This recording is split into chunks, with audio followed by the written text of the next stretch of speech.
Labą dieną, su jumis aš, gidūnė profesorė Dalia Sekmkienė, ir mes pakalbėsim apie aštraus skonio reikšmę, prasme, gydomąsias savybės. Ar aštraus skonio maistas padeda išvesti šlakus iš kūno, kam jis tinka, kodėl tinka, koks jo poveikis pagal mūsų vakarų mokslą ir koks jo poveikis pagal rytų mediciną. Dėl to dalinuosi skaidrėmis ir mes į visus šitos klausimus atsakysim, nes tai be galo svarbu žmogui. Aš labai dažnai kalbėdavau apie skonį būtent saldų, kad jis sukelia šlakus. Nes saldus skonis pagal kinų mediciną energija drėgmė, kuri materializuojasi kaip gleivės, o vėliau kaip kieti šlakai ir yra sunkiai išvedami iš kūno. Ir tai įrodė ir rytų mokslas, ir dabartiniai mokslai, kurie kalba, kad cukrus tai yra tarsi ugnis, sukelia sisteminius uždegimus, sukelia reakciją su baltymais, glikacijos produktų, sukelia disbakteriozę žarnyne, kandidos vešėjimą, net gali mutuoti kai kurie genai ir prasidėti auglys, vėžys ir maitina vėžinės ląsteles. Tai tikrai visiems yra labai nemalonu tokie dalykai. Ir ar tikrai aštrus skonis gali padėti ir kuriais atvejais jis gali pakenkti. Ir kuo skiriasi saldaus ir aštraus skonių poveikis. Mes aštraus skonį vartodavom. Tai visada, kai lietuviai neturėjo tokių dalykų kaip imberas, kaino pipirus, apie kurį šiandien pakalbėsiu, ką mes darydavom? Garstyčios krenai, pagrindė kenai. Jeigu jau su mėsytė, tai krenai. Matyt, buvo žinoma, kad kiauliena gali sukelti gleivę šlakus, nes kinų medicinoje jinai priskiriama saldžiam skoniui. Mes empiriniu būdu atradom, kad ne tai, kad skaniau, bet tiesiog kūnas to reikalauja aštraus skonio, kai mes vartojame tokius dalykus kaip kiauliena ir tai yra tikrai mums labai svarbus. Ir rytų mąstymas sako, kad aštraus skonio reikia kalnuose, tai nes aštrus skonis reguliuoja žarnyno veiklą, išveda energiją drėgmę, suteikdama sausumą, paskatina virškinimą, geriau veikia plaučius ir gerai veikia odą, jeigu jo nėra per daug, nesukelia tos ugnies. O vakarietiškai kultūrai nebūdingas aštrus skonis, dėl to tas drėgmės simptomas labai išreikštas ir dėl to mes daug turime virškinimo sutrikimų, lipomų, auglių, miomų, medžiagų apykaitos sutrikimų, kai susidaro šlakai, tulžies, pūslės, inkstuose akmenys, kas mažiau būdinga rytų kraštam. O dar sakoma, kad cukraus skonis sukelia įkyrių minčių, tokį tarp apsėdimo būseną, fanatizmą, sūraus baimę, rūgštaus smurtą, bet perteklius pas mus yra saldaus skonio. Ir tikrasis saldumas, kurio galime valgyti daug, tai yra grynieji baltymai, riebalai, angliavandeniai, negardinant jų cukrum, bet jau tokie baltymai kartu su riebalais ir kai jų per daug, ypač kepti, tai nėra gerai. O šiaip normalus maistas visada yra salstelėjęs, tai grūdai, pienas, bet visada prie jo reikia pridėti aštraus, kartaus, rūgštaus, sūraus, priklausomai nuo žmogaus lygų, vyraujančių energijų. Ir ar saldus skonis, padiskutuosime, sukelia šlakus, o aštrus padeda jų išvengti. Duosiu nuorodas į kitus videos, kuriuose įrodžiau, kad saldus skonis ypač kenkia kasos blužnies kanalui, sukelia silpnumą, netgi organų prolapsą, iškritimą, labai pakenkia maisto medžiagų įsisavinimui.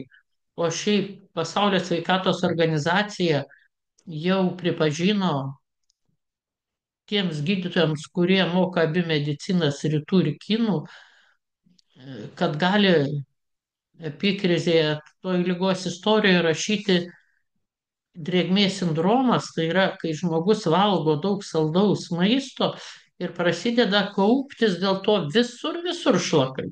Ką tai reiškia? Cholesterolis, kalkėja kraujagyslės, yra lipomų, buvęs kelios operacijos, susidaro guzeliai skydliaukė, tulžies puslėje akmenį, inkstų, nebūtinai visur, bet jau kai kur.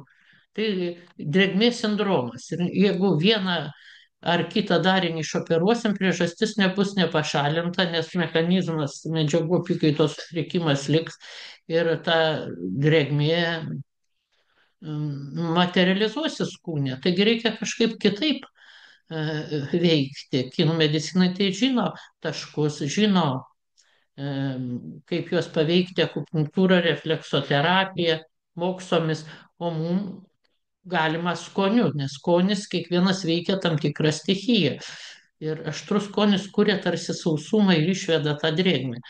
Ir, pavyzdžiui, imberas, aštraus skonio. Ir tikrai vyrui šalo kojos, matyt, buvo apkalkėję, jis vyresnio amžiaus, bet čia buvo jam, kai 60 gal metų. Dabar sako, aš kaime nuvažiavęs į botų su plonom kojinėm. Va čia jau lapkričio pabaiga. Kieme tvarkė ir man nešala nieko, nes jis vienu metu vartojo daug imbiero, kas pasireiškė ne tai kaip šalutinis poveikis, bet pradėjo valgyti per daug. Susitrynė imbierą su medum ir daug citrinos ir pradėjo tiesiog šaukštais valgyti, ne tik į arbatą, vos ne batono ar ant duonos. Ir išjudėjo inkstų akmenys, bet gerai, jie išėjo, kol nuvažiavo į ligonę, jis nedarė į stiklainiuką, baisus aštrumas, pamatė, kad dar yra liktai smėlio, bet pakraujavę šlapimtakiai, tai reiškia, kad išėjo akmenys. Tai reikia, kad po biškį jie tirptų, kad nesusidarytų kiti šlakai, bet ne tokiu drastišku būdu. Ir netgi kinų stichijos apatiniam generacijų rate mes matom žemė, tai yra virškinimas. Jam kenkia pyragaičiai ir visoks saldus maistas, nes sukelia disharmoniją skrandžio ir kasos blužnies kanale. Ir dėl medžiagų apykaitos sutrikimų kenčia ir kepenys ir inkstai ir labai daug atsiranda šlakų. O kai šlakai trukdo medžiagų apykaitai, šlakai ir kepenyse gali atsirasti cistų ir miomų, jie kažkaip materializuojasi kūne neišvedami, trukdo medžiagų apykaitai, už tai stengiasi juos sukristalizuoti vienoje vietoje. Ir tokia netvarkinga medžiagų apykaita, ypač jeigu dar yra toksinų, šiais laikais jų vis daugiau, galbūt ta žemė mūsų užteršta, bet mes nemokam ir gaminti maisto, vis mažiau verdam, troškinam, vis daugiau kepam. Aukštoje temperatūroje, griliuose, kitur, kai susidaro kepant mėsą heterocikliniai, policikliniai aminai, taigi šlakai ir saldus skonis, tai labai kenkia žmogui. Ir dalį šlakų, ypač susidariusių dėl saldaus skonio, gali metalas. Metalą tonizuoja aštrus skonis. Tada išeis šlakai gleivės iš plaučių ir labai bus atstatyta storojo žarnyno veikla.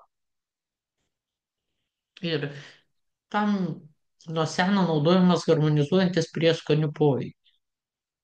Labai daug prieskonių yra indiškos masalos, net po 13-14. Visos Azijos tautos, ten daug aukštikalnių.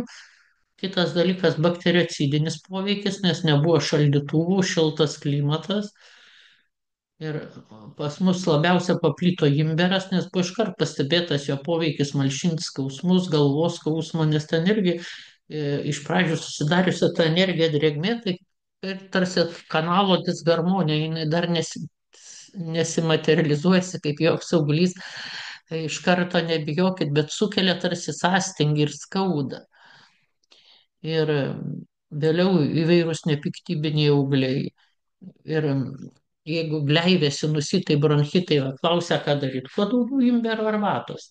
Kontraindikacija, jeigu tikrai turite lėtinį kasos uždegimą arba ūminį, tai juo labiau. Bet lėtinis kasos uždegimas aštrių prieskonių nemėgsta, bet jeigu homopatiniam dozėm po truputį galit, nes taip susidaro užburtas ratas. Aštrus skonis šiaip gydytų visą virškinimo sistemą, bet kai jinai yra jau smarkiai pažeista, kaip ir bėgiojimas gydo visą žmogų, bet jeigu jam kaulai sulaužyti, jau tu nebebėgiosi. Tai čia taip sušaržavau, taip ir yra ir su kai kuriuom virškinimo ligom. Aštrus skonis profilaktika virškinimo ligom, bet jeigu tu jom sergi, tai labai aštriai. Jau nebegalima. Ir aš visada sakiau, kad reikia įtraukti naujus prieskonius. Visi žinot apie ciberžolę, apie antioksidacinės priešvėžinės savybės. Kardamonas nėra aštrus. Mūsų aštrus yra krenai, vartokit žiemą, garstyčios.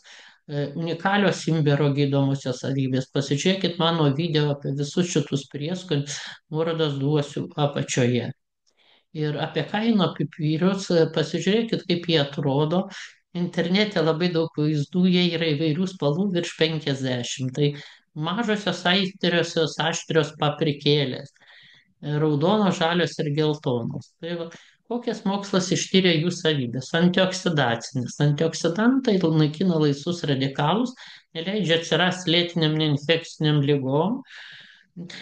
Ir kaino pipyruose yra flavonoidų, tai irgi yra be flavonoidai yra antioksidantai. Tai mažina artrito, širdies ligų riziką, o širdies sveikatą dar mažina todėl, kad mažina kraujospūdį. Yra speciali medžiaga, kapsaicinas, kraujagyslės plečiantis poveikis, aštrus skonis plečia. Todėl pasidaro truputį ir šilumos poveikis, gali išplėsti širdies kraujagyslės. Kraujas lengviau teka, mažėja kraujospūdis, kalis. Jis padeda reguliuoti širdies ritmą ir prisideda prie sveikatos. Ir nebus taip, kad jūs vartojate kalio tabletes. Nebus niekada vartojant tokius prieskonius hiperkalemijos. Ir dar blogojo cholesterolio kiekį mažina. Ir būna ir papildų, ir receptų aš paprastai neduodu, susiraskit. Kaino pipirai, kaip panaudojami šiais laikais, net moliūgo sėklas apibarsto, pakepina su kaino pipirais. Receptų daugybė, nusipirkit, pasiskaitykit ir naudokit. Gerina virškinimą. Už tai, kad kartais mums neįsiskiria tiesiog pakankamas kiekis skrandžio sulčių. Kaip sakoma, turi būti maistas apsemtas, kaip jūra skrandžio. Jeigu per mažai skrandžio sulčių bus daug kas nevirškina. Gerina žarnyno sveikatą. Aštrus skonis visada sukelia palankę terpę augti gerąją mikroflorą ir mažina uždegimus. Kas turi cibo sindromą, kas turi dirglų žarnyną, po truputį, sakau, naujienas, po truputį veskit. Jeigu niekad nevalgėt troškintų kopūstų po šaukštą ar šaukštelį. Taip ir čia, kad vos jaustųsi jų skonis. Netgi jas deda kaino pipirus į kai kurias arbatas, net kavas. Vitaminas esantis B ir grupių yra visa eilė ir dar yra ir geležies, manganų. Ir visą tai padeda skaidyti riebalus ir cukrus. Reguliuoja medžiagų apykaitą, kai gerina virškinimo procesą, skatina svorio mažėjimas, regina regėjimas. Pas mus dažnai vyresniam amžiui silpsta, atsiranda katarakta. Tai manoma, kad bendras energinis visų medžiagų poveikis, daug vitamino A, antioksidantų, laisvų radikalų mažinimas, o šiaip kaino pipirai apsaugo nuo bet kokių infekcijų ar lygų. Jeigu dažnai miežiai, tik tai nelašinkite akis, gerkite. Apsaugo kepenis, ypatingai, tai hepato-protekcinis poveikis ir mendykite įvairius dalykus. Aš visada sakau tas, kas žinomas, lilimarinas ir fosfatidilcholinas, kuris parduodamas lecitino arba esencialė pavadinimais. Tai yra truputį skirtinga gamyba, bet jie abu yra fosfatidilcholinas. Ir tai kepenų uždegimas mažina riziką, tai yra netgi ir virusinių uždegimų rizika nuo oksidacinio streso, kai tiesiog antioksidantų veikla netinkamai vyksta organizme, tai labai priklauso nuo kepenų veiklos. Užkerta kelią kepenų ląstelių žūčiai ir ne visada jos regeneruoja, nes kartais susidaro jungiamasis audinys, tai yra kepenų cirozė, baisiausia lyga, nes dar hepatitus galima pagydyti, nors B yra labai sunkiai gydoma nuo alkoholinės kepenų ligos, bet jeigu žmogus toliau gers, tai aišku, kad kepenys jie, bet jeigu sustojo gerti, tai va, daugiau tokių dalykų yra. Antimikrobinės savybės, priešgrybelinės, kad nesigautų lygų, kad dažnai neperšaltumėm,